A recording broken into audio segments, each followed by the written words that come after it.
7 ఆలయాల్లో 3 ఆలయాలు సంబంధించి సర్వశ్రేయం నుంచి వాళ్ళు నిధులు మంజూరు చేయడం జరిగింది.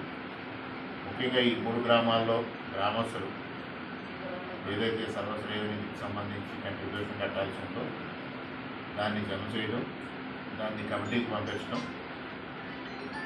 కూటమి ప్రభుత్వం వచ్చిన తర్వాత మొట్టమొదటి CGF మీటింగ్ సర్వశ్రేయానికి సమావేశం జరగడం. ఆ సమావేశంలో రామవరం గ్రామంలో ఉన్న ఉమారామలింగేశ్వర స్వామి, అదేవిధంగా రంగంపేటలో ఉన్న ఉమారామలింగేశ్వర స్వామి, శివలింగేశ్వర స్వామి ఆలయం, పరిసలేరులో ఉన్న బల్లినారాయణ స్వామి ఆలయం, ఈ మూడింటికి నిధులు గౌరవ మంత్రివర్యుల రామనారాయణ రెడ్డి గారు మంజూరు చేయడం జరిగింది.